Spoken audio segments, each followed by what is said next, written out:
చెప్పాను కదా. ఏం జరిగిందమ్మా మీ అబ్బాయి చంపేసిందని చెప్పి ఆరోపిస్తున్నారు. ఏమంటారు ఏం జరిగింది బాబు? ఆరోపణ అని మీరే అంటున్నారు కదండి. ఆరోపణ అది మాకు మేమైనా రిపోర్ట్ వచ్చేంత వరకు వెయిట్ చేయాలి కదా. మేము రిపోర్ట్ కోసమే మేము వెయిట్ చేస్తున్నాం, అంతే. రిపోర్ట్ కోసం వెయిట్ చేస్తున్నాం బాబు. చెప్పండి అసలు ఏం జరిగింది, అసలు ఎందుకు మీరు స్పందించట్లేదు? చెప్పండి.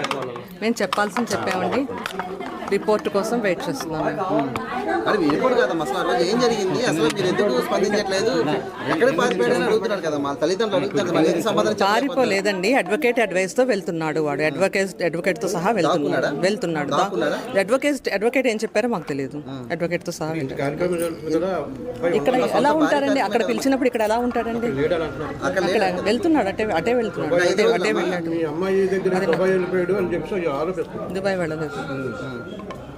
దుబాయ్ వెళ్ళలేదండి. మరి భార్య కార్యక్రమాలు జరుగుతున్నప్పుడు కనీసం రావాలి. అక్కడ కంప్లైంట్ ఉండడం వల్ల ఇక్కడ ఉండడానికి అవ్వలేదు. ఇప్పుడు వీళ్ళంటూ వాళ్ళ తల్లిదండ్రులు, అమ్మాయి తల్లిదండ్రులు అంటున్నారు అక్కడ కంప్లైంట్ ఇచ్చినప్పటికే వాళ్ళు పోలీసులు వెళ్ళట్లేదు. ఆ తర్వాత వెళ్ళిపోయాడు.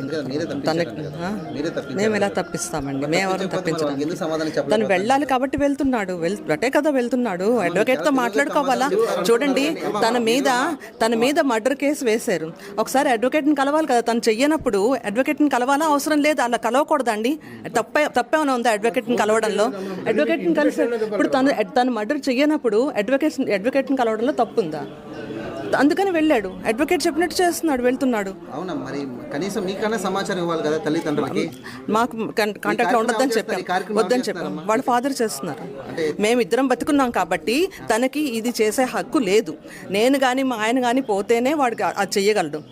కాబట్టి అప్పటిదాకా మా ఆయనే చెయ్యాలి, ఇది వాళ్ళ ఫాదరే చెయ్యాలి. మేమిద్దరం బతికి ఉన్నాం కాబట్టి. తను తప్పించుకున్నది లేదు, తను చెయ్యకూడదు. వ్యక్తి లేదని ఎలా? స్పాట్లో ఉండడానికి మరి అక్కడ కంప్లైంట్ ఉన్నప్పుడు ఎలా ఉంటాడండి? అవన్నీ మీకు తెలుసున్నవే, మీరు కావాలని అడుగుతున్నారు అంతే. తప్పించుకుని తిరుగుతున్నారు అనేదే కదా ప్రధాన ఆరోపణ ఇప్పుడు మీ అబ్బాయి పైన, శ్రీచరణ్ పైన. తప్పించుకుని వెళ్ళలేదండి, అడ్వకేట్ సలహాతో వెళ్తున్నాడు అంతే. ఏం చెప్తారు చివరిగా ఈ ఇష్యూకి సంబంధించి మీరు ఏం చెప్పదలుచుకున్నారు?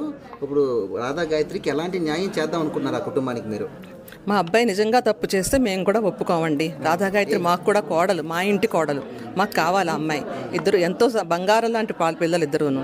వాళ్ళకి మనస్పర్ధలు ఇప్పుడు ఏమీ లేవు.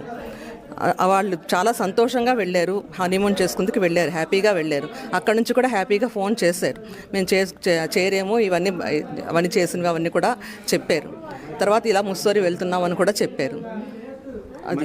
మీ కోడలు బ్యాగ్లో ట్రాకర్ పెట్టారని వాళ్ళు ఆరోపిస్తున్నారండి. అది దాని గురించి కూడా నాకు తెలియదండి. మా అబ్బాయి నేను పెట్టలేదని చెప్పి, మా అబ్బాయి పెట్టలేదండి అని చెప్పాడు. తను నాకు చెప్పింది నేను పెట్టలేదు అని. మా దగ్గర అలా లేదండి.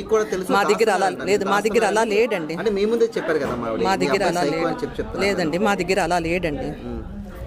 మీ దగ్గర లేకపోవచ్చు కానీ అమ్మాయి దగ్గర ఉండొచ్చు. లేదు, తన దగ్గర లేదండి. మా ఇంట్లో ఇద్దరు ఉన్నారు. ఆ టైంలో ఎప్పుడు అలా లేరు ఇద్దరు. అంటే అమ్మాయి నాకు చెప్పే అంత అధికారం అమ్మాయికి ఉంది. ఇది నేను ఇచ్చాను అమ్మాయికి. ఆ ఫ్రీ ఉంది అమ్మాయికి. నేను వాడికి ఎగనెస్ట్గా నాతో చెప్పే ఇది కూడా ఆ అమ్మాయికి ఉంది.